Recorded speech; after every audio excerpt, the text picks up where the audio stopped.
નમસ્કાર વિદ્યાર્થી મિત્રો, હું છું ઉમંગ રાવલ. ઝીરો સ્કૂલ ઓફ સાયન્સના આ ઓનલાઈન પ્લેટફોર્મ પર આપનું સ્વાગત છે. એક વૈજ્ઞાનિક કે જેઓ વિશ્વયુદ્ધ 2 સાથે સીધા સંકળાયેલા હતા, કદાચ આપને ખબર નહીં હોય, તેમનું નામ હતું વર્નર હાઇઝનબર્ગ. વર્નર હાઇઝનબર્ગ એ જર્મનીના ખૂબ જ બાહોશ ભૌતિક શાસ્ત્રી હતા. તેઓએ નાની ઉંમરમાં જ ક્વોન્ટમ મિકેનિક્સનો પાયો નાખી દીધો હતો. ક્વોન્ટમ મિકેનિક્સનો સારો એવો અભ્યાસ વર્નર હાઇઝનબર્ગે આપ્યો છે. હવે એકવાર એવું બન્યું કે હાઇઝનબર્ગ ગાડી લઈને રસ્તા ઉપર ક્યાંક જઈ રહ્યા હતા અને પોલીસવાળાએ તેમને રોક્યા અને ટ્રાફિક પોલીસે તેમને પૂછ્યું કે મિસ્ટર, તમને ખબર છે તમે કેટલી સ્પીડમાં જઈ રહ્યા છો? તો મિત્રો, હાઇઝનબર્ગે એવો જવાબ આપ્યો કે માય ડિયર, હું કેટલી સ્પીડે જઈ રહ્યો હતો એ તો મને ખબર નથી, પણ હું ક્યાં છું એ ચોક્કસ મને ખબર છે. હવે તમારે વિચારવાનું છે કે હાઇઝનબર્ગના આ જવાબમાં ફિઝિક્સનો કયો સિદ્ધાંત છુપાયેલો છે. એ હું તમને આજે નહીં કહું. 11 સાયન્સના આપણા છોકરાઓ તો હજી બહુ નવા ફિઝિક્સમાં એન્ટર થાય છે, પણ બીજા વાચકો વિચારે છે એ હિન્ટ પકડે કે હાઇઝનબર્ગે પોલીસવાળાને કયો સિદ્ધાંત શીખવાડ્યો. ઓકે, ચાલો આજે આપણે પ્રકરણ નંબર 2માં આગળ વધીએ. હવે આપણે થોડાક દાખલા શરૂ કરી દઈએ. દ્રષ્ટિ સ્થાનભેદ કોણની રીત અને કોણીય વ્યાસની રીત ભણ્યા બાદ આપણે ઉદાહરણના દાખલાઓનો અભ્યાસ કરી શકીએ છીએ. વિદ્યાર્થીઓ, આ તમારું દાખલા માટેનું પહેલું લેક્ચર છે. અત્યાર સુધીના 13 પીરિયડમાં મેં તમને થિયરી ડિટેલમાં સમજાવી છે. હજુ થિયરી બાકી છે, પણ વચ્ચે દાખલાનું આ એક એપિસોડ આપણે લઈ લઈએ છીએ, જેમાં બુકમાં આપેલા 5 ઉદાહરણ, 1 થી 5 ઉદાહરણ આજે આપણે જોવાના છે. હવે દાખલા તમે પહેલી વાર ભણો છો, માટે એની પદ્ધતિ, એની સિસ્ટમ પણ સમજી લો. દાખલા માટે સૌથી પહેલાં તમને સૂત્રો આવડવા જરૂરી છે.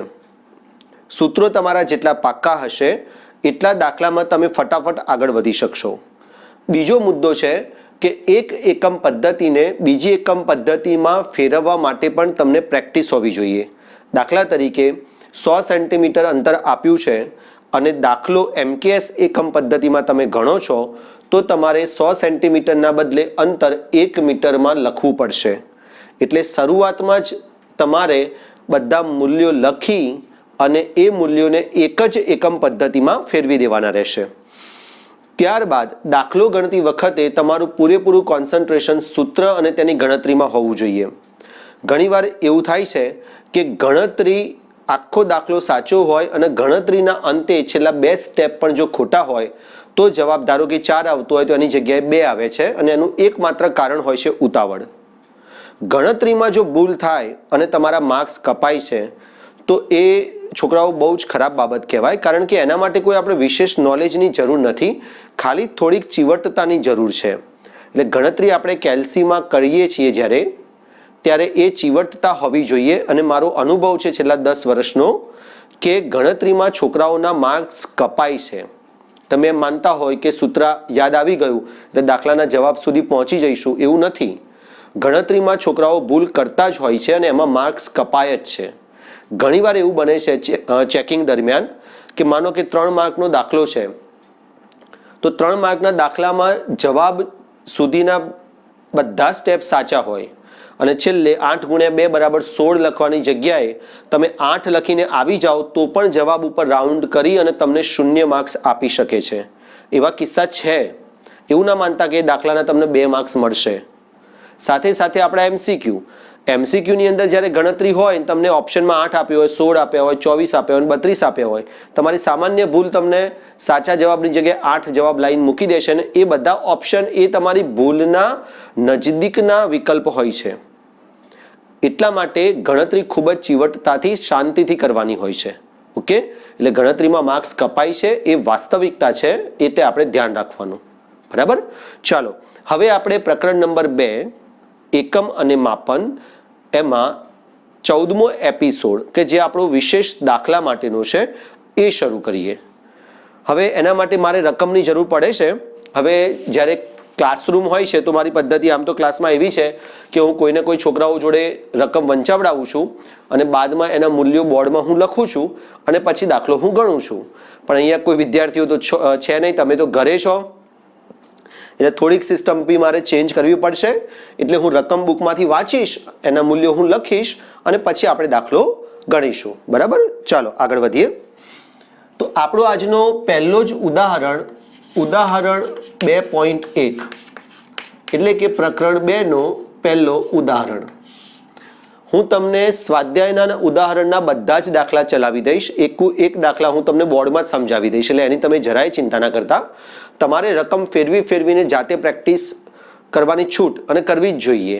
ઓકે, હજી સુધી જો તમે આ ચેનલ લાઈક કે સબસ્ક્રાઈબ ના કરી હોય તો પહેલાં સબસ્ક્રાઈબ કરી દો. તમારા સબસ્ક્રાઈબ કરવાથી નોટિફિકેશન તમને મળતું રહે છે અને જ્યારે કોઈ બીજા છોકરાઓ આપણા ફિઝિક્સ માટે સર્ચ કરતા હોય છે, એમની જોડે પ્રોપર સોર્સિસ ના હોય અને વિદ્યાર્થીઓ સર્ચ કરે ત્યારે સૌથી પહેલાં આપણા વિડીયો એમને દેખાતા હોય છે. માટે સબસ્ક્રાઈબ કરવું ખૂબ જ જરૂરી છે. લાઈક પણ કરો અને તમારા મિત્રોમાં શેર પણ કરો. ચાલો, આપણું ઉદાહરણ આવું છે.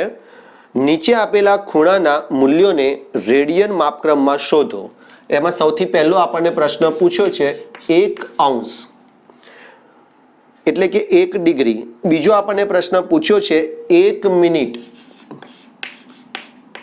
આ 1 મિનિટ જે છે ને એને બુકની અંદર મિનિટ ઓફ આર્ક એવું આખું નામ પણ આપ્યું છે, અથવા આર્ક મિનિટ પણ કહે છે. અને ત્રીજો આપણો પ્રશ્ન છે 1 સેકન્ડ. બરાબર, ચાલો આ 3 મુદ્દા આપણે જોઈ લઈએ. બહુ સરળ પ્રશ્નો છે, નાના. એમાં સૌથી પહેલા આપણો એ જોઈએ. 1 અંશ બરાબર ખાલી જગ્યા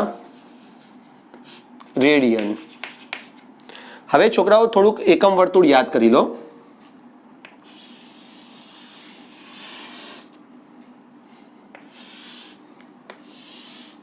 આ તમારું કેન્દ્ર, એકમ વર્તુળનું કેન્દ્ર.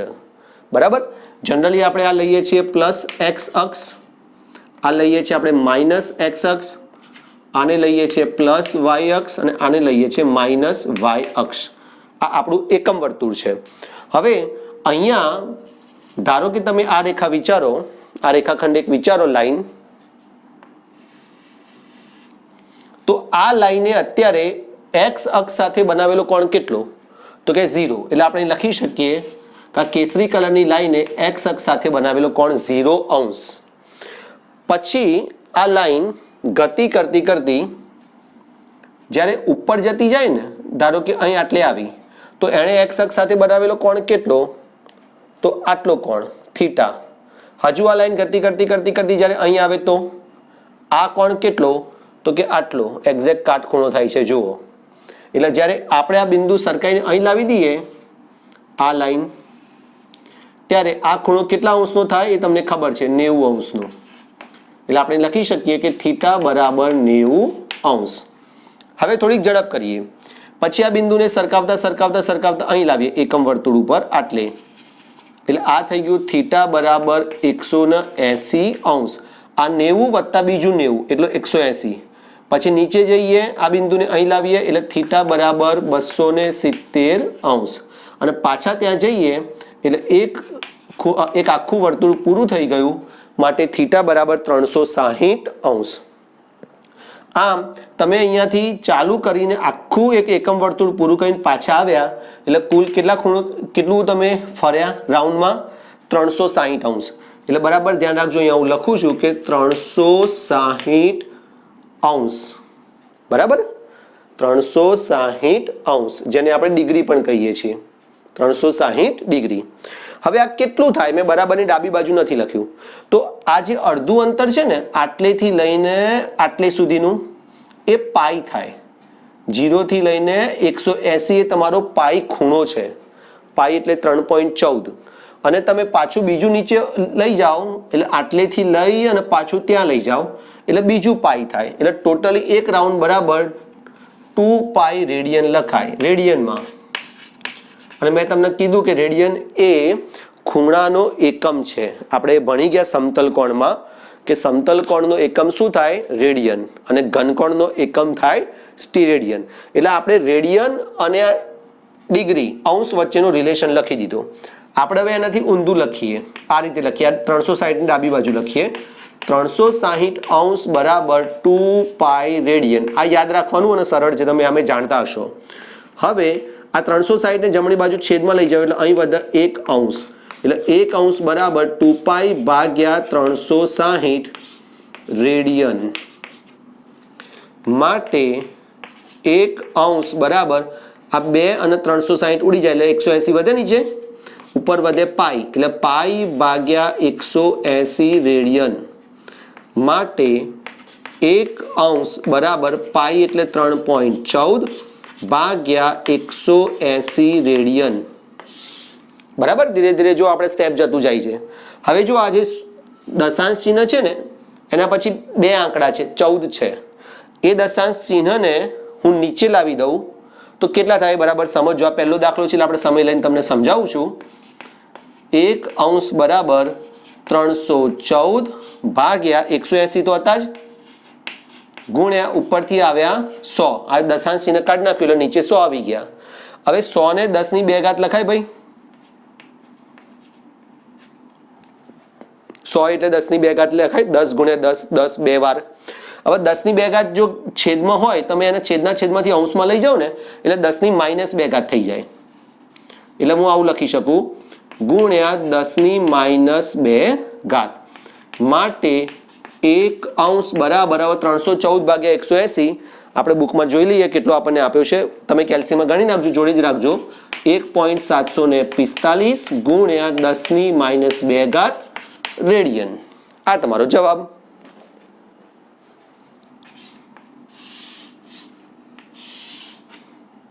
બોલો, ક્લિયર? આટલું સિમ્પલ છે. હવે આ વેલ્યુ તમારે યાદ રાખવાનું છે. આટલી મેં ગણતરી કરી એ પરીક્ષામાં જો આ તૈયાર તમારે ના રાખવી હોય તો તમારે ગણતરી કરવી પડે અને એમાં આટલી વાર પણ ના લાગે, થઈ જાય. અને યાદ રહેતી હોય તો વેલ્યુ યાદ જ રાખવાની. એટલે હું લખી દઉં છું અહીંયા યાદ રાખો તરીકે. એમાં પહેલું આપણે સૂત્ર, પહેલી વેલ્યુ આપણે ભણ્યા કે 1 અંશ અથવા ડિગ્રી બરાબર 1.745 ગુણ્યા 10 ની -2 ઘાત રેડિયન. હવે બીજો વાક્ય પછી આપણે શોધીએ એટલે લખીશું. ઓકે, તો આ થઈ ગયો તમારા પહેલા પ્રશ્નનો જવાબ, ઉદાહરણ 2.1. એમાં પહેલો પ્રશ્ન એ. હવે આપણે બીજો પ્રશ્ન લઈએ. 1 મિનિટ એટલે કેટલા? ચાલો, હવે આ બધું હું ભૂસી નાખું છું અને પેલી વેલ્યુ ડાયરેક્ટ હું અહીંયા લઈ લઈશ.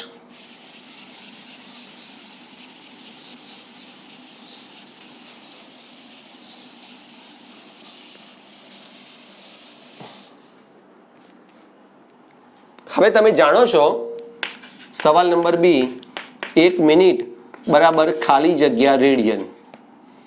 હવે તમે જાણો છો આનો જવાબ કે 60 મિનિટ ભેગી થાય ને ભાઈ એટલે 1 અંશ થાય. મેં પહેલા બી તમને સમજાવી દીધું છે. માટે 60 મિનિટ બરાબર 1 અંશ, અને આપણે બાજુ ઉલટાઈ દીધી. માટે 1 મિનિટ બરાબર 1 ભાગ્યા 60 અંશ.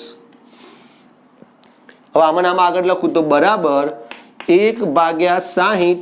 હવે આ જો બરાબર સમજો આને. 1 અંશ એટલે આવું લખાય, 1 ભાગ્યા 60 ગુણ્યા 1 અંશ.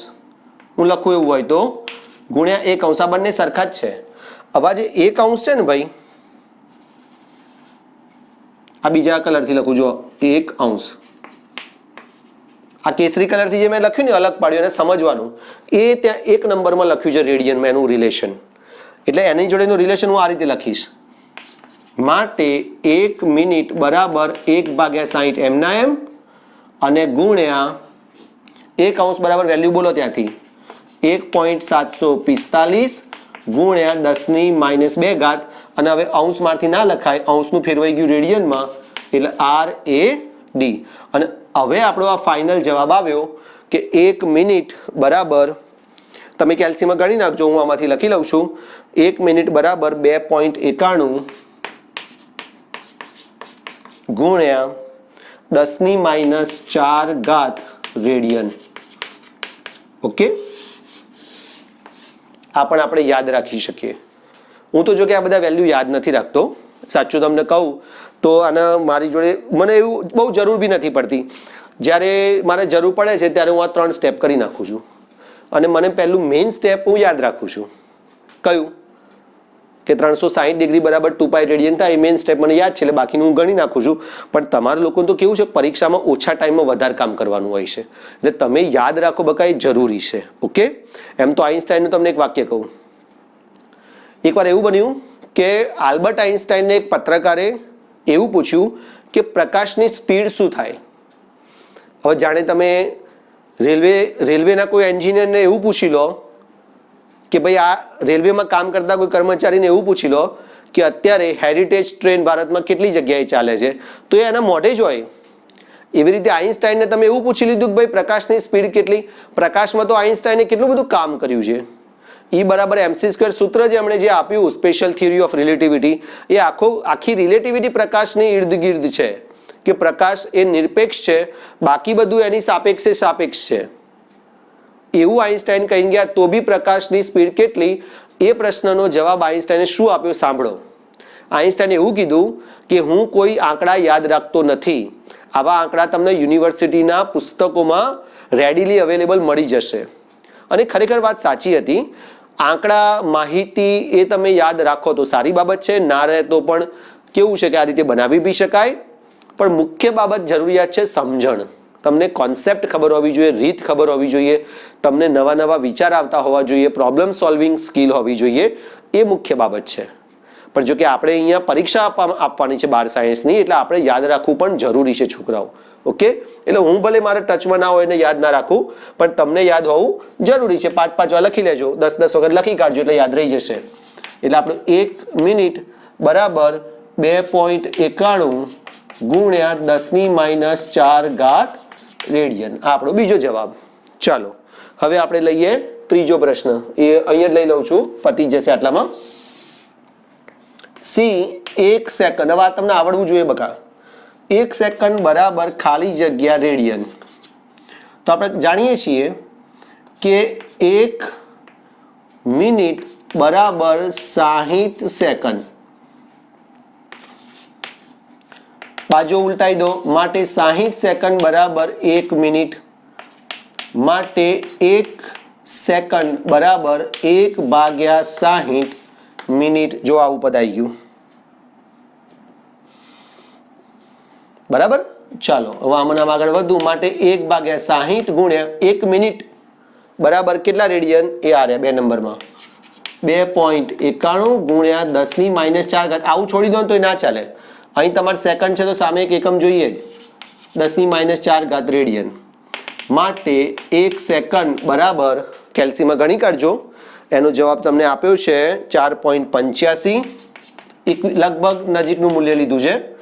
4.85 ગુણ્યા 10⁻⁶ રેડિયન. એ પણ આપણે યાદ રાખવા માટે અહીંયા લખી નાખીએ તો 1 સેકન્ડ બરાબર 4.85 ગુણ્યા 10⁻⁶ રેડિયન. આ થઈ ગયો તમારો જવાબ. એટલે આ રીતે આપણે ઉદાહરણ નંબર 1 જોઈ લીધું. સરસ પ્રશ્ન છે કે જેમાં આપણને રેડિયન, આઉન્સ, મિનિટ અને સેકન્ડનું રેડિયનમાં કન્વર્ઝન કેવી રીતે કરવું એ આપણે સમજી ગયા. બરાબર. ચાલો હવે વિડીયો જોજો, પછી રિપીટ એન્ડ રિપીટ આ દાખલો. જો અમુક છોકરાઓ શું કરે છે, આને ડાઉનલોડ કરતી વખતે એવી બધી ચેનલોમાંથી ડાઉનલોડ કરે છે ને કે જેના કારણે એની ક્વોલિટી બગડી જાય છે. તમે એવું ના કરશો. તમને જો વિડીયોની ક્વોલિટી સારી મળશે ને તો જ તમને મજા આવશે. એના કરતાં તમે એવું કરો કે યુટ્યુબમાં ડાઉનલોડ કરી દો. એટલે એક જ વાર ડાઉનલોડ થશે પણ યુટ્યુબમાં ક્વોલિટી એની એ જળવાઈ રહેશે તમારે. બરાબર. ચાલો હવે ઉદાહરણ નંબર 2.2 લઈએ છીએ. બરાબર, શાંતિથી સમજજો. ઉદાહરણ નંબર 2.2 સરસ ઉદાહરણ છે. રકમ કંઈક આ રીતની છે. એક વ્યક્તિ તેની સામે આવેલા એક મિનારાનું અંતર પોતાનાથી કેટલું છે તે નક્કી કરવા માંગે છે. આ માટે વ્યક્તિ મિનારા સી ની, આ અહીંયા મિનારો આપ્યો છે આપણને, મિનારો સી, મિનારા સી ની સામે કોઈ એક બિંદુ એ પાસે ઊભા રહીને એસી ની સીધી રેખામાં ઘણે દૂર આવેલ બિંદુ ઓને વસ્તુ ઓને નિહાળે છે. એટલે સી ની સામે ઊભો રહે છે ભાઈ એ આગળ, અને એસી ની સીધી રેખામાં ઘણે દૂર આવેલ એક બિંદુ છે. આ ઓ બિંદુ છે એ ઘણે દૂર છે. ઘણે દૂર આવેલા આ ઓ બિંદુને એ નિહાળે છે. ત્યારબાદ વ્યક્તિ એસી ને લંબ દિશામાં 100 મીટર ચાલીને બી બિંદુએ પહોંચે છે. પછી આ વ્યક્તિ જે છે ને એ એસી ને લંબ દિશામાં ચાલે છે. આમ લંબ દિશા એટલે 90 નો કોણ થાય, અને ચાલી અને બી બિંદુએ પહોંચે છે. બી સ્થાનેથી વ્યક્તિ વસ્તુ ઓ અને મિનારા સી ને નિહાળે છે. અહીંયાથી એ ઓ ને નિહાળે છે,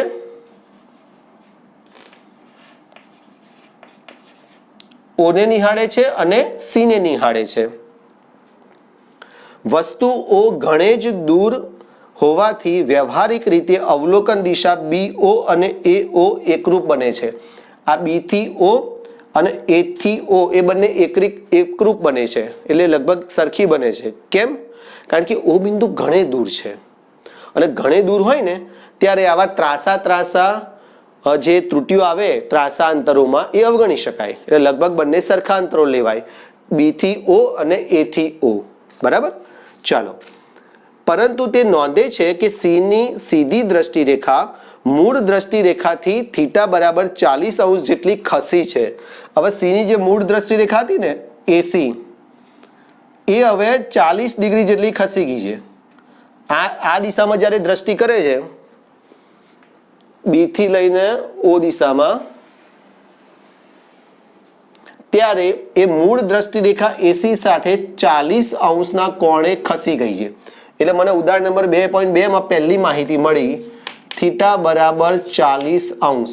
માહિતી પહેલા રકમના આધારે લખતા જ જવાનું, એટલી ખસી ગઈ છે. થીટા એ દ્રષ્ટિ સ્થાન ભેદ કોણ છે, આપણે જાણીએ છીએ દ્રષ્ટિ સ્થાન ભેદ કોણ. તો વ્યક્તિના મૂળ સ્થાન એ થી મિનારા સી નું અંતર શોધો. એ અને સી વચ્ચેનું અંતર શોધવાનું છે, અને આપણને લંબ દિશામાં જ્યારે ગતિ કરીને એણે એ વખત રકમમાં આપ્યું છે, મારે વાંચવાનું રહી ગયું કે એ થી બી તરફ એ 100 મીટર અંતર કાપે છે. 100 મીટર એટલે ખાસું કહેવાય. 100 મીટર એ વ્યક્તિ અંતર કાપી જ નાખે છે. એટલે એ બી અંતર એ કેટલા મીટર છે? 100 મીટર. બરાબર છોકરાઓ? ચાલો હવે દાખલો આપણે ગણી નાખીએ. બહુ જ સિમ્પલ દાખલો છે. આપણે જાણીએ છીએ દ્રષ્ટિ સ્થાન ભેદ કોણની રીત જ અહીં આવે છે. એટલે આપણે સાદામાં સાદું સૂત્ર લખીએ કે આપણે જાણીએ છીએ કે tan થીટા બરાબર સામેની બાજુ ભાગ્યા પાસેની બાજુ, માટે tan થીટા બરાબર સામેની બાજુ AB ભાગ્યા પાસેની બાજુ AC, માટે tan થીટા એટલે 40° બરાબર સામેની બાજુ 100° ભાગ્યા AC. AC આપણે શોધવાનું છે, માટે AC ને કરતા બનાવતા AC બરાબર 100 ભાગ્યા tan 40° બરાબર 100 ભાગ્યા tan 40 ની વેલ્યુ એ લોગ ટેબલમાં હું તમને શોધતા શીખવાડી દઈશ. અત્યારે આપણે લખી દઈએ છીએ 0.8391. આ એક કરતાં નાની જ હોય. tan ની મહત્તમ વેલ્યુ 1 અને મિનિમમ વેલ્યુ 0, એટલે tan 40 ની વેલ્યુ 0.8391. માટે AC અંતર આ બંનેનો કેલ્સીમાં તમે ભાગાકાર કરી નાખજો, એ થાય છે 119 મીટર.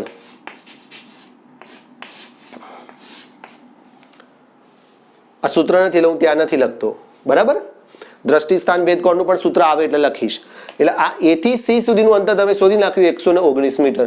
આ કેટલી સરસ વસ્તુ છે. તમે વિચાર કરો કે મિનારો કેટલે દૂર છે મને ખબર નથી, પણ આડું જો મને 100 મીટર ખબર હોય અને હું જો ખૂણો દ્રષ્ટિ સ્થાન ભેદ કોણ નક્કી કરી લઉં તો તાત્કાલિક tan થીટાનું સૂત્ર વાપરીને થઈ જાય. અને આ સૂત્રની મદદથી મને હજુ યાદ છે, મેં સ્કૂલમાં એક વખત અમારી બિલ્ડિંગની હાઇટ માપી હતી. મેં પોતે માપી હતી. કઈ રીતે સમજાવું? આપણું જે કોણ માપક આવે ને એ કોણ માપકની ઉપર મેં એક પાઇપ બાંધી દીધી હતી. કોણ માપક જે હોય એ કોણ માપકની ઉપર મેં એક પાઇપ આવી રીતે આમ બાંધી દીધી. નાનકડી પેલી આપણે પાઇપ પીએ છીએ ને, આપણે શેરડીનો રસ પીએ છીએ, સ્ટ્રો બાંધી અને ત્યાંથી પેલી દોરી લટકાવી દીધી અને નીચે એક વજનિયું માર્યું. એટલે પહેલાં મેં કોણ માપક સીધું રાખ્યું, પછી જેમ આમ ઊંચું કર્યું એટલે વજન ચોક્કસ ખૂણે વળી ગયું. એટલે મને ખ્યાલ આવી ગયો કે આ બિલ્ડિંગ એ નીચેથી ઉપર 30 અંશના કોણે છે. એ બિલ્ડિંગ હોય, ઝાડ હોય, કંઈ પણ લેવાય. પછી ચાલતા ચાલતા અમે બિલ્ડિંગ સુધીનું અંતર માપી લીધું મેઝર ટેપથી. ધારો કે આવ્યું 60 મીટર, તો એ 60 મીટર થઈ ગયું, ખૂણો મપાઈ ગયો, તો સામેની બાજુ મળી જવાની છે. અહીં જેમ પાસેની બાજુ મળી એમ ત્યાં સામેની બાજુ મળી જાય. એટલે આ બહુ જ સિમ્પલ રીત છે. તમે પ્રેક્ટિસ કરજો, એકવાર ટ્રાય કરજો. આજે જ કરો. કોણ માપક પડ્યું હોય ને તો તમે ઘરની બહાર જઈને સામેની કોઈ બિલ્ડિંગ કે વીજળીનો થાંભલો કે એવી રીતે નજીક ઊભા રહી, થોડાક નજીક એટલે સહેજ દૂર, અને એનો ખૂણો માપી લો. કોણ માપકની મદદ સીધો માપવાનો, પછી આમ આડું કરવાનું અને અંદાજે ખૂણો માપી લો. તમને એની હાઈટ મળી જશે આ સૂત્રમાં. ઓકે, તો આ હતું આપણું ઉદાહરણ નંબર 2. ચાલો, તમે છોકરાઓ એટલું ચિંતા ના કરશો, વિશ્વાસ રાખજો કે તમને બધા જ દાખલા હું સરળ ભાષામાં સમજાવી દઈશ. તમે વિચાર્યું પણ નહીં હોય એટલી સરળ ભાષામાં આપણે દાખલા તમને સમજાવી દઈશું. મારા લેક્ચરમાં તમને નહીં ખબર પડે એવું લગભગ નહીં થાય. તમને દરેક થિયરી, દરેક દાખલા, બધા MCQ જેટલા બી આપણે પ્રેક્ટિસ કરશું બધું જ તમને ખ્યાલ આવી જશે. હવે તમારા પક્ષેથી તમારે મહેનત કરવાની છે, એમાં તમે કચાશ ના રાખતા. બસ, બરાબર. ચાલો, હવે ઉદાહરણ નંબર 2.3 આપણે લઈ લઈએ. પૃથ્વીના બે વ્યાસાંત બિંદુઓ A અને B થી એક સાથે ચંદ્રનું અવલોકન કરતા બે અવલોકન દિશાઓ એ ચંદ્ર પાસે થીટા બરાબર 1°54 કળા જેટલો ખૂણો આંતરે છે. આની આકૃતિ સરળ છે. આપણી આ પૃથ્વી અને સામે છે ચંદ્ર M. એટલે અહીંયા વ્યાસાંત બિંદુ એ કઈ લઈ લેવાનું, આ વ્યાસ કહેવાય પૃથ્વીનો. બીજો વ્યાસાંત બિંદુ એ લઈ લેવાનું, અને A નામ આપી દઈએ અને B નામ આપી દઈએ. એટલે A થી M એક અવલોકન દિશા થાય, B થી M બીજી અવલોકન દિશા થાય, અને ચંદ્ર પાસે એટલે મૂનની જોડે જે ખૂણો આંતરે છે થીટા, એ દ્રષ્ટિ સ્થાન ભેદ કોણ તમને આપેલો છે 1°54. જો પૃથ્વીનો વ્યાસ એટલે આ વ્યાસ AB, એટલે આપણે લખવાનું, આખું લખવાનું, પૃથ્વીનો વ્યાસ એને આપણે સ્મોલ d કહી દઈએ. સ્મોલ d બરાબર B લઈ લઉં. બુકમાં આપણને દ્રષ્ટિ સ્થાન ભેદ કોણમાં વ્યાસનો સંકેત B આપ્યું છે અને કોણીય વ્યાસમાં D આપ્યું છે. બરાબર 1.276 ગુણ્યા 10ની કેટલા મીટર છે? 7 મીટર. ગુણ્યા 10⁷ મીટર હોય તો ચંદ્ર અને પૃથ્વી વચ્ચેનું અંતર શોધો. આ છે ચંદ્ર અને આ છે પૃથ્વી. આ બે વચ્ચેનું અંતર શોધી નાખો. એટલે AM કાં તો BM બંનેમાંથી ગમે તે એક શોધી નાખો. હવે જો તમને કઈ વસ્તુ શીખવાડું. આ જે અંતર છે ને 1.276 ગુણ્યા 10⁷ મીટર, એ 12,760 કિલોમીટર થાય. કોઈ એમ પૂછે તમને જનરલી કે ભાઈ પૃથ્વીની ત્રિજ્યા કેટલી, તો આ એનો વ્યાસ છે 12,760 કિલોમીટર. આટલેથી લઈને આટલે સુધી. હવે એનું અડધું કરવાનું, એટલે 12,760 થી તમે અડધું કરો એટલે લગભગ 6,350 આસપાસ આવે વેલ્યુ. કેલ્શિયમ જોઈ લેજો. એટલી પૃથ્વીની ત્રિજ્યા છે ભાઈ, વાસ્તવિક ત્રિજ્યા. ફિઝિક્સમાં દરેકે દરેક દાખલામાં એક બાબત સત્ય છે, યાદ રાખજો. કોઈ પણ માહિતી ખોટી નથી આપવામાં આવતી, બધા જ આંકડા સાચા છે. દાખલા તરીકે પૃથ્વીનો વ્યાસ આપ્યો હોય, તમને અટ્ટે સટ્ટે ના આપ્યું હોય, આ ઓરિજિનલ વ્યાસ છે. પૃથ્વીના વ્યાસાંત બિંદુએથી ચંદ્રનો દ્રષ્ટિ સ્થાન ભેદ કોણ જે મળે છે ચંદ્ર ઉપર, આ ઓરિજિનલ છે 1°54. આ બધા આંકડા ઓરિજિનલ છે. એટલે જે જવાબ આવે છે એ પણ વાસ્તવિક જવાબ આવે છે. આ દાખલાનો જે જવાબ આવશે ને એ 4 લાખ કિલોમીટરની નજીક આવશે. જોજો તમે પૃથ્વીથી ચંદ્રનું અંતર, અને તમે પ્રેક્ટિકલી શોધી રહ્યા છો આજે આ દાખલામાં કે પૃથ્વીથી ચંદ્રનું અંતર. તમને એમ થાય કે કોણે માપ્યું હશે, કેવી રીતે માપ્યું હશે, તો આ તમે માપી લો. આ બહુ સિમ્પલ છે. બરાબર. ચાલો, એટલે એ તમે યાદ રાખવાનું કે દરેક માહિતી સાચી હોય છે. હવે આ તો બહુ સિમ્પલ દાખલો છે. આપણે જાણીએ છીએ કે દ્રષ્ટિ સ્થાન ભેદ કોણ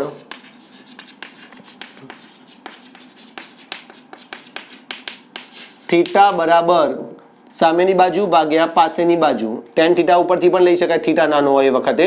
અને ડાયરેક્ટ બી આપણે લઈએ છીએ કે ખૂણો બરાબર ચાપ ભાગ્યા ત્રિજ્યા, એટલે ચાપ B ભાગ્યા ત્રિજ્યા D. માટે હવે થીટાને ફેરવવું પડશે પહેલાં. પણ હવે આ કામ હું અહીં કરી દઉં છું. એકચ્યુઅલી ત્યાં જ કરી દેવાનું, પણ આપણે વાતોમાં સહેજ રહી ગયું એટલે અહીં જોઈ લો. હવે આપણે આગળ વધીએ.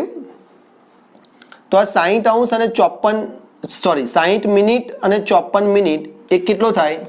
114 મિનિટ. મિનિટનો મિનિટમાં સરવાળો કરી શકાય. અંશનો આપણે મિનિટમાં પહેલાં ફેરવી દેવું જોઈએ, બરાબર? એટલે આ વેલ્યુ આપણે અહીંયા લઈ લઈશું. માટે આપણે લખી શકીએ કે થીટા બરાબર B/D, અને તમને પૃથ્વીનો વ્યાસ આપી દીધો છે અને શોધવાનું શું કીધું છે અહીંયા લખી દઉં. પૃથ્વીથી ચંદ્રનું અંતર, પૃથ્વીથી ચંદ્રનું અંતર કેપિટલ D બરાબર કેટલા? તો આમાં કેપિટલ D ને કરતા બનાવીએ. કેપિટલ D બરાબર B/θ. માટે D બરાબર બીની વેલ્યુ 1.276 ગુણ્યા 10⁷ મીટર ભાગ્યા થીટાની વેલ્યુ મૂકવી છે, તો થીટાની વેલ્યુ રેડિયનમાં લાવવી પડે. તો અહીં થીટા બરાબર તમે 114 મિનિટ સુધી પહોંચ્યા તો રેડિયનમાં તમને 2 નંબરનો આંકડો આપેલો છે, એ આપણે લખવો પડશે. બરાબર 114 ગુણ્યા 2.91 ગુણ્યા 10⁻⁴ રેડિયન. આ તમે કેલ્સીમાં ગણી કાઢજો અને પછી જઈ મૂકવાનું. એટલે હું મૂકી દઉં છું 114 ગુણ્યા 2.91 ગુણ્યા 10⁻⁴ રેડિયન. માટે D બરાબર એ જે આવે તમારો જવાબ.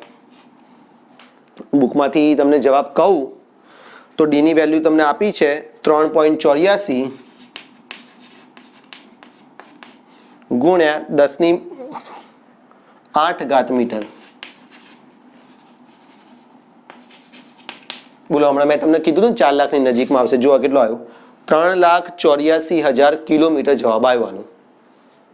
ફેરવવું હોય તો સમજાવું કઈ રીતે બને. 3.84 ગુણ્યા 10⁵, આ 10⁸ ના ટુકડા ગણ્યા ગુણ્યા 10⁻³ મીટર. 10⁻³ મીટરને કિલોમીટર કહેવાય, એટલે કિલોમીટર. આ 2 ટપકા અહીંથી દશાંશચિહ્ન જે ખરું એ આપણે નીચે લઈએ એટલે આવું થાય. 384 ભાગ્યા 100 ગુણ્યા 10⁵ ના 2 ભાગ કરી નાખીએ, 10⁵ ગુણ્યા 10⁵ કિલોમીટર. આ 10⁵ અને 100 ઉડી ગયા એટલે તમે જવાબ કરી શકો કે 384 અને પાછળ 3 મીંડા. 384 1 2 અને 3 મીંડા અને કિલોમીટરમાં, એટલે 3,84,000 કિલોમીટર. આ પૃથ્વી અને ચંદ્ર વચ્ચેનું ઓરિજિનલ અંતર છે બકા. અને આ જ અંતર આપણે દાખલામાં લાયા બી ખરા. એટલે હમણાં જ મેં તમને કીધું હતું કે ફિઝિક્સમાં કોઈ પણ આંકડા અટ્ટે સટ્ટે નથી આપેલા હોતા, એનો ચોક્કસ અર્થ હોય છે. અર્થ તમે અહીંયા જોયો. આપણે વાસ્તવિક જવાબ સુધી પહોંચી ગયા. બરાબર. ચાલો હવે આપણે ચોથું ઉદાહરણ લઈએ.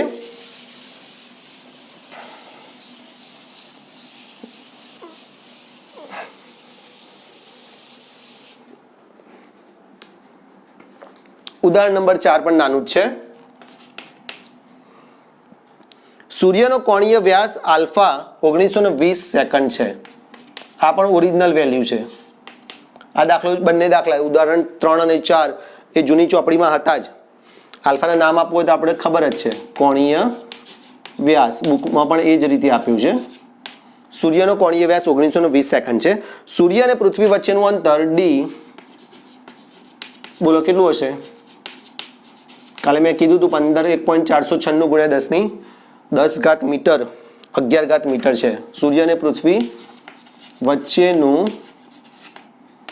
અંતર 15 કરોડ કિલોમીટરની આસપાસ થાય. એનો સંકેત આપ્યો છે આપણને કેપિટલ D. 1.496 ગુણ્યા 10⁻11 મીટર છે. તો સૂર્યનો વ્યાસ કેટલો થાય શોધી કાઢો. તો ત્રીજો આપણો પ્રશ્ન જે છે, માહિતીમાં જ આ બધું લખવાનું, એટલે પછી સીધી રકમ ભૂલી જાઓ ને તો આના આધારે દાખલો ગણાય. તો સૂર્યનો વ્યાસ D બરાબર કેટલો? કોણીય વ્યાસ, સૂર્યના વ્યાસમાં સંકેત D લીધો છે. પહેલામાં આપણે આપણી પૃથ્વીનો જે વ્યાસ હોય ને એને B કીધો છે, પણ સામેવાળા ગ્રહનો જે વ્યાસ હોય ને, જેમ કે સૂર્યનો વ્યાસ ગ્રહ કે તારાનો, એનો સંકેત આપણી બુકમાં અલગ આપ્યો છે, D કીધો છે. ચલો, એટલે આપણે અહીંયા પૃથ્વી ઉપર છીએ, સામે આપણો સૂર્ય છે, અને સૂર્યના વ્યાસાંત બિંદુઓએ પૃથ્વી ઉપર જે કોણ આંતર્યો હોય ને એને કહેવાય કોણીય વ્યાસ આલ્ફા.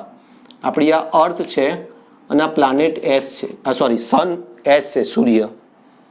અને આલ્ફાની વેલ્યુ છે 1920 સેકન્ડ. સામે એનો વ્યાસ તમારે માપવાનો છે, જેને આપણે કીધો છે D.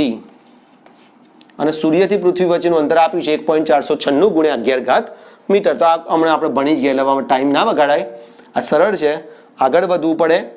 ખૂણો બરાબર ચાપ ભાગ્યા ત્રિજ્યા માટે સ્મોલ ડી બરાબર, જે હંમેશા સ્મોલ ડી શોધવાનું હોય સૂર્યનો વ્યાસ કોણીય વ્યાસમાં, બરાબર આલ્ફા ગુણ્યા કેપિટલ ડી. ચાલો, આલ્ફાને સેકન્ડમાં ના ચાલે, હમણાં મેં સમજાવ્યું તમને એમ. દાખલો એક જ એકમ પદ્ધતિમાં ગણાય એટલે આલ્ફાને તમારે ફેરવવું પડે રેડિયનમાં. તો એ આપણી જો તૈયાર જ છે.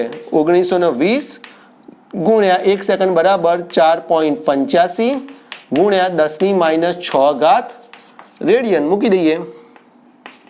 1920 ગુણ્યા 4.85 ગુણ્યા 10⁻6 ઘાત રેડિયન. કેપિટલ ડી કેટલું લઈશું એ બી આપેલું છે બુકમાં, 1.496 ગુણ્યા 10⁻11 ઘાત. અને આ બકા છે ને તમારો જે આવે જવાબ, બુકમાં જોઉં પાછળના પાડામાં જવાબ કેટલો આપણને આપ્યો છે. સૂર્યનો વ્યાસ આપ્યો છે આપણને 1.39, આ બધાનો ગુણાકાર ગુણ્યા 10⁹ ઘાત મીટર.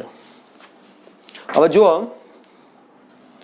આ જે ગણતરી છે ને તમે એમ સમજતા હોય કે સાહેબ ચલો આ તો કરી નાખશું અમે, એવું નથી હો ભાઈ. આ અહીંથી અહીં આવવામાં 10માંથી 2-4 જણને તો પ્રોબ્લેમ થાય જ છે અને પરીક્ષામાં પ્રોબ્લેમ થાય છે. ઇવન આજે 11 સાયન્સમાં એટલું ના આવડતું હોય કે 10⁻6 ઘાત ગુણ્યા 10⁻11 ઘાતનો જવાબ શું લખવાનો, આગળનું પદમાં શું લખવાનું, કે દશાંશ ચિહ્ન હોય અને 3 આંકડા હોય તો પછી ખસેડવું હોય તો ઘાત કેટલી લખવાની એ નથી આવડતું. અહીંયા બી લોચો મારે એટલે હું તમને 2 મિનિટ અટકીને સમજાવી દઉં છું, એ જીવનભર યાદ રાખજો. પ્રશ્ન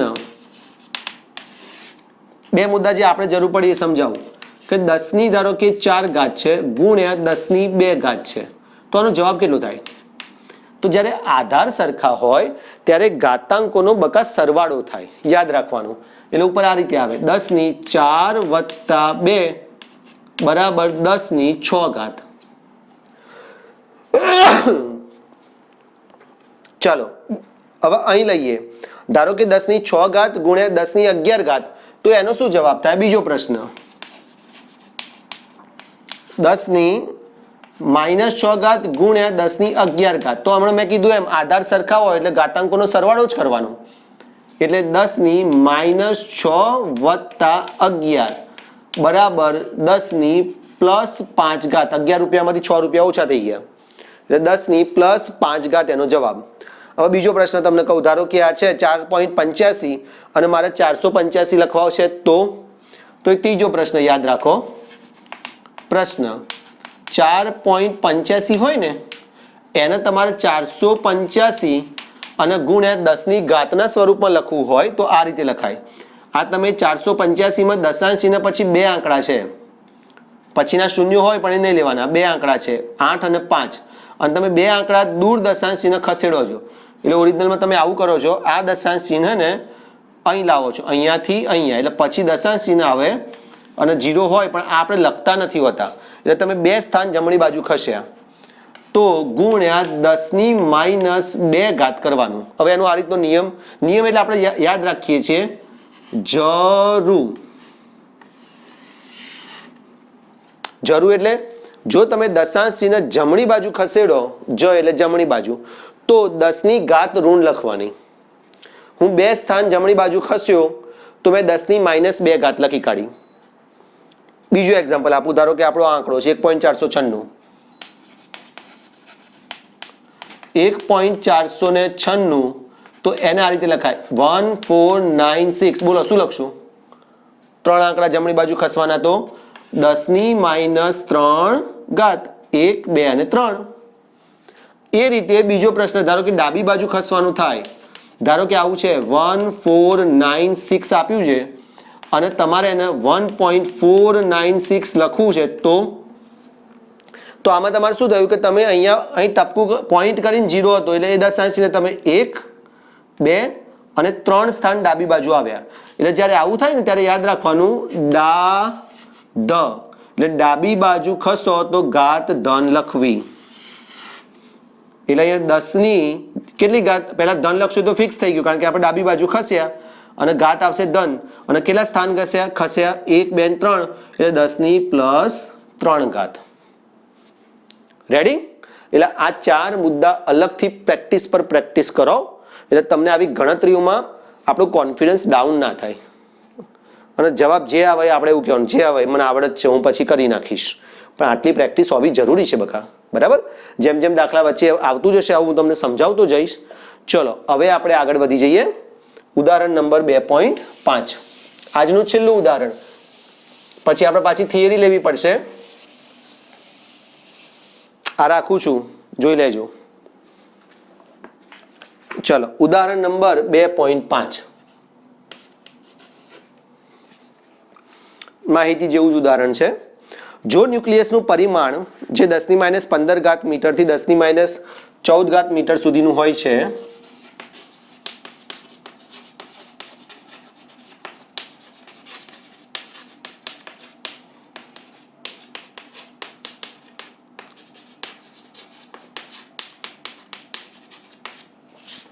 આટલું હોય છે એને વધારીને, બહુ જ નાનું કહેવાય, એને વધારીને તીક્ષ્ણ પિનની અણી એટલે કે ટીપ જેટલું કરવામાં આવે તો પરમાણુનું અંદાજિત પરિમાણ શું હોઈ શકે? તમને એવું આપ્યું છે કે પિનની અણીનો વિસ્તાર 10⁻5 થી 10⁻4 છે. આ જે પિન હોય ને તીક્ષ્ણ પિન એની અણીનો વિસ્તાર 10⁻5 થી 10⁻4 મીટર હોય છે. હવે તમે આ ગેપ જુઓ, તમે 10⁻15 મીટરમાંથી ન્યુક્લિયસને 10⁻5 મીટર સુધીનું વિચાર્યું એટલે આપણો જે વધારો છે ને ભાઈ એ 10⁻10 મીટરનો કરી નાખ્યો આપણે, અથવા ખાલી ફેરફાર ગણું ને તો એ 10⁻10 મીટરનો ફેરફાર કર્યો. હવે એ 10⁻10 મીટરનો ફેરફાર જો હું અહીં કરવા જાઉં પરમાણુમાં તો પરમાણુની જે સાઇઝ છે ને પરમાણુ સાઇઝ અથવા તો પરિમાણ એ 10⁻10 મીટરનું છે અને એ 10⁻10 મીટરમાં મારે વધારો કરવો પડે 10⁻+10 મીટર એટલે આ બંને એકબીજાને ઉડાડી દે એટલે કેટલા વધે 1 મીટર. એટલે કે આને સમજવાનું છે, કોઈ ગણતરી નથી. જો હું ન્યુક્લિયસની સાઇઝમાં 10⁻10 ગણો વધારો કરું 10⁻15 મીટરમાંથી 10⁻5 મીટર તો પરમાણુની સાઇઝ પણ 10⁻10 મીટરમાં મારે 10⁻+10 મીટરનો વધારો કરવો પડે અને એનો જવાબ 1 થઈ જાય. આની સમજૂતી તમે આ રીતે સમજી શકો. આ રહી 10⁻10 ગુણ્યા 10⁻+10 તો -10 + 10 એટલે 0, કોઈની પણ 0 ઘાત હોય એટલે 1 જવાબ આવે એટલે 1 મીટર થઈ જાય. એટલે આપણે એક નાનકડી પિનની ટોચ જો ન્યુક્લિયસ છે એવું માનીએ તો પરમાણુ એટલે જે ઇલેક્ટ્રોન ફરતા હોય એ એવરેજ 1 મીટરની ત્રિજ્યા થાય. આપણે લેબમાં જે મીટર પટ્ટી હોય છે ને એની ત્રિજ્યા મારી અને તમે રાઉન્ડ વિચારો એટલો પરમાણુ હોય એટલે કે આટલો નાનકડો ન્યુક્લિયસ હોય અને પહેલો ઇલેક્ટ્રોન ત્યાં રહીને ફરતો હોય. કેટલું સરસ કહેવાય. એનો મતલબ કે પરમાણુ પોતે કેટલો નાનો છે, ન્યુક્લિયસ તો મહા નાનો છે. આવી છે ફિઝિક્સની દુનિયા. બરાબર? ચાલો તો આજે આપણે આટલે સુધી રાખીએ. આજે આપણે શું ભણ્યા? 5 ઉદાહરણ. તમારા દાખલા શરૂ થઈ ગયા. 5 ઉદાહરણ જે આપણે ભણ્યા એ બધા ઉદાહરણ તમારે તૈયાર કરી દેવાના છે, આજે જ કરી દેવાના છે. સૂત્રો 2 વાર 3 વાર લખીને પ્રેક્ટિસ કરી નાખજો. આ પણ પ્રેક્ટિસ કરજો, આ પણ પ્રેક્ટિસ કરજો. કોણીય વ્યાસના અને દ્રષ્ટિસ્થાન ભેદના બંને સૂત્રો 5 5 10 10 વખત લખજો. તમને આવડશે જ ભાઈ, આમાં ના આવડે એવું કંઈ છે જ નહીં. હવે આપણે નેક્સ્ટ લેક્ચરની અંદર આગળનું જે આપણે ત્રુટિઓનો ટોપિક છે એ ચાલુ કરીશું. હજી તમને કહી દઉં કે તમે તમારા મિત્રોને આપણે આ ફિઝિક્સની ચેનલ વિશે માહિતી આપો. ઝીરો સ્કૂલ ઓફ સાયન્સ ઉપર કેમેસ્ટ્રીના પીરિયડ બી આવશે, ભવિષ્યમાં બાયોલોજી મેથ્સના પણ પીરિયડ આવશે અને નિયમિત આપણા લેક્ચર આવે છે. તો લોકડાઉનના પીરિયડમાં આપણે જેટલો બને એટલો કોર્સ કવર કરી લેવાનો છે. તો તમારા મિત્રોને આ ચેનલની માહિતી આપજો. તમે બી સરસ હોમવર્ક કરજો. વોટ્સઅપ ગ્રુપ જે આપણે છોકરાઓ છોકરીઓનું અલગ અલગ બનાવી દીધું છે એમાં નિયમિત બધા મૂકે છે, છતાં પણ હજી ઓછું છે, એમાં સ્પીડ લાવજો. બરાબર? ચાલો.